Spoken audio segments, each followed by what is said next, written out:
The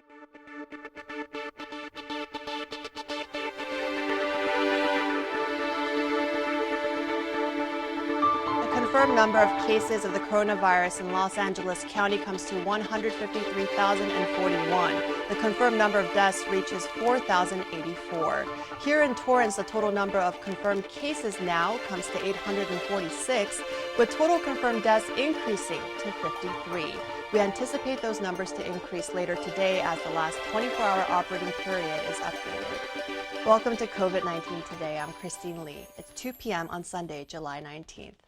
Saturday's release of new confirmed cases of coronavirus continues to raise concerns for Los Angeles County health officials. Now with more than 4,000 deaths to date and more than 153,000 positive cases, hospitalizations also continue to be impacted. Currently, there are 2,188 confirmed patients in hospitals throughout the county, with 28% of those patients in the intensive care unit and 18% on ventilators.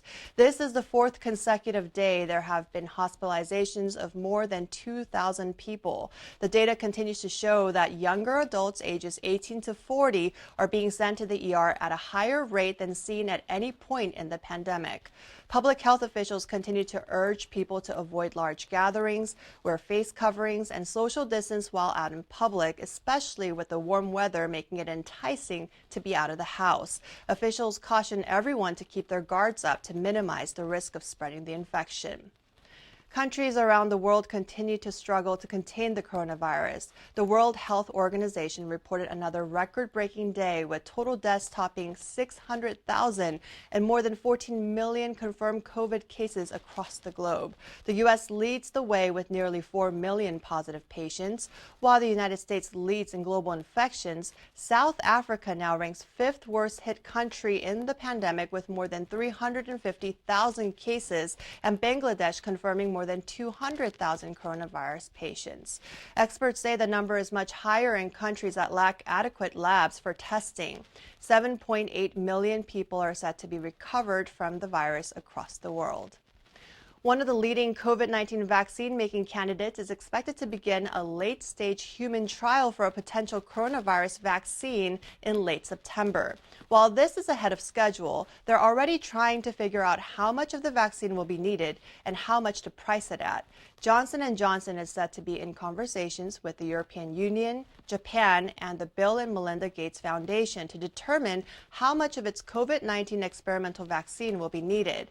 J&J received a $456 million award from the Biomedical Advanced Research and Development Authority and will work with the U.S. and other countries and organizations to determine a universal global price based on its manufacturing costs as well as research and development expenses. The expenses are set to be an almost even split between research and development and manufacturing. The ultimate price determined will depend on the levels of demand from the U.S. and other countries. J&J hired an accounting firm to audit the final price.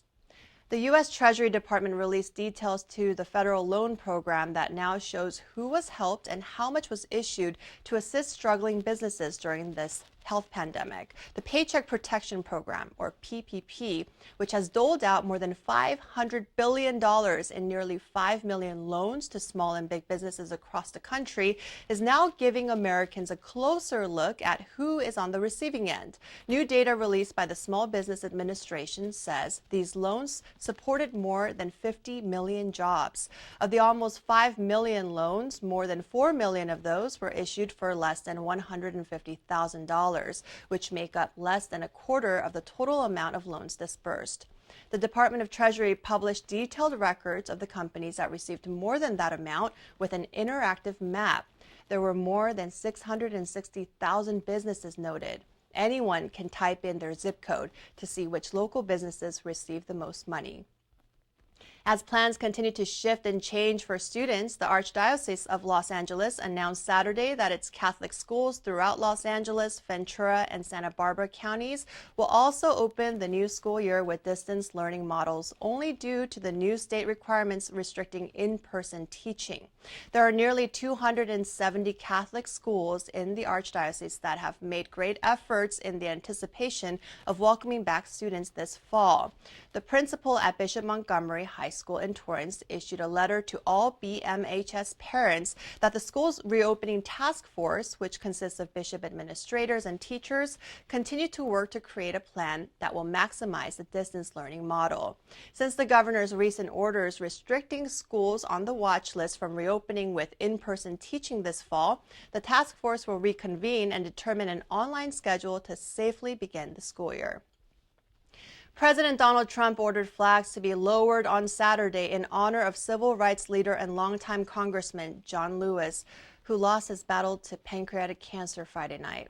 Flags at the White House, all public buildings and grounds, military posts and naval stations, all naval ships, embassies, and military facilities lowered their flags Saturday. Lewis was the youngest and last survivor of the Big Six civil rights activists who organized the 1963 March on Washington.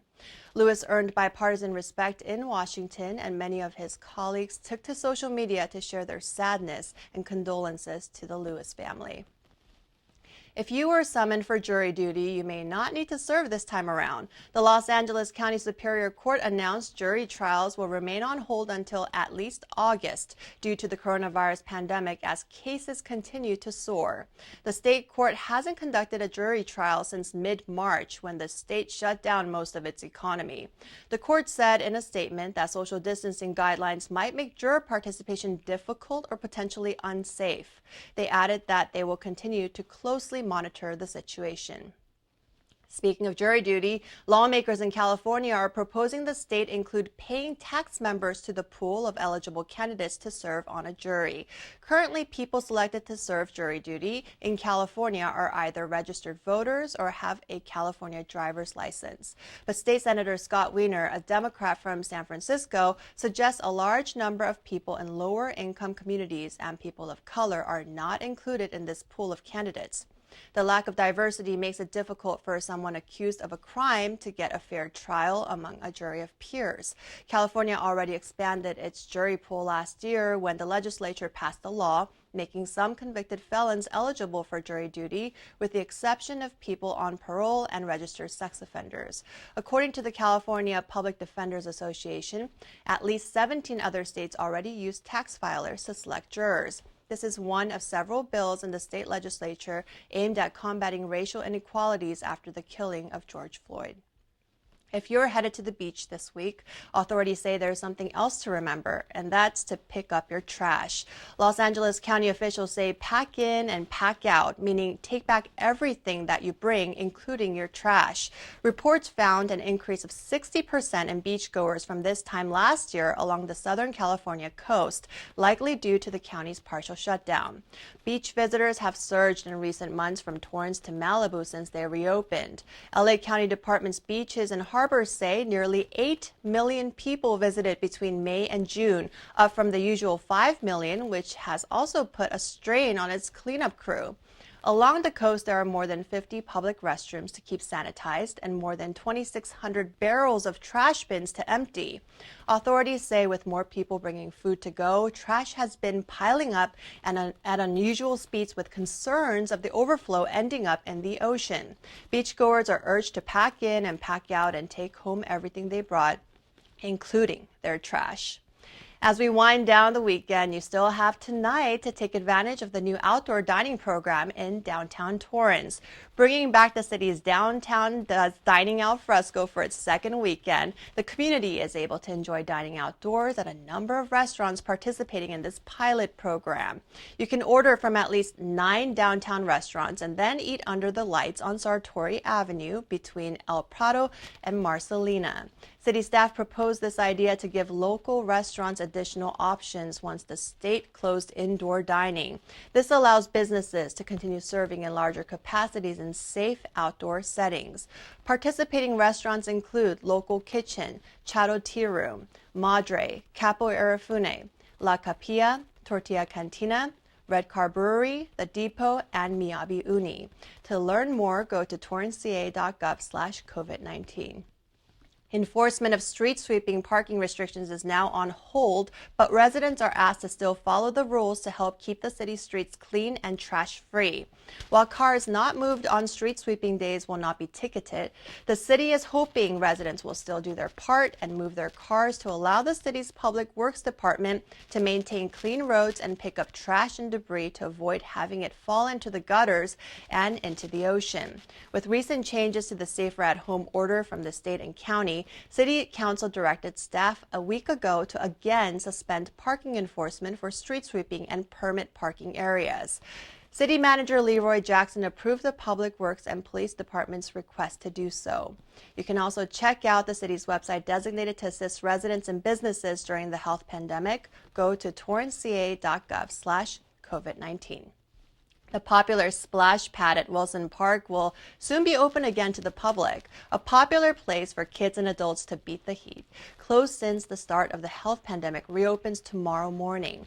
The 3,000 square foot splash zone that launched in 2018 has subterranean water jets that can be activated by pressing a button on a pedestal. Now, some of the restrictions at the splash pad include the use of pool toys, beach balls, or any athletic equipment.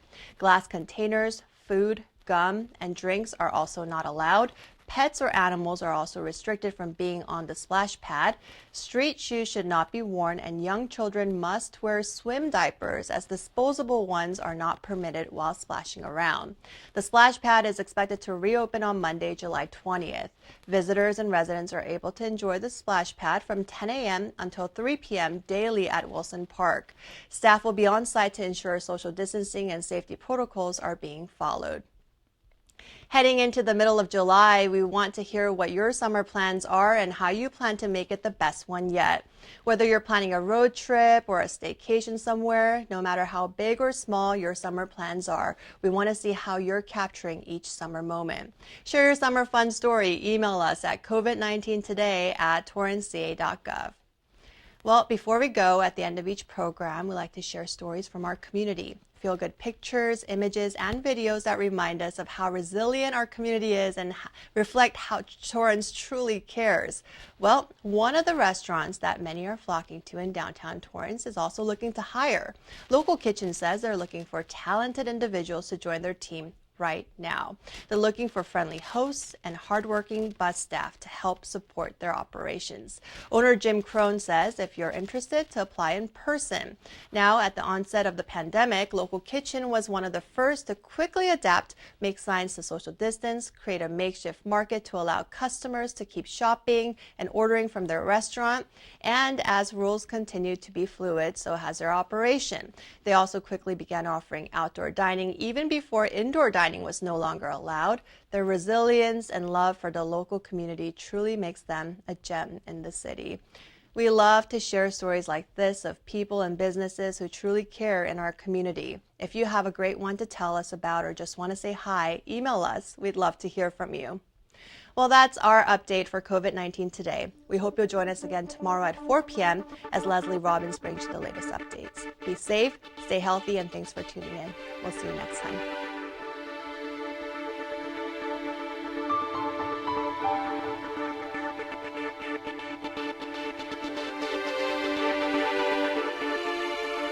Staying home will slow the spread of COVID-19 and will without a doubt save lives.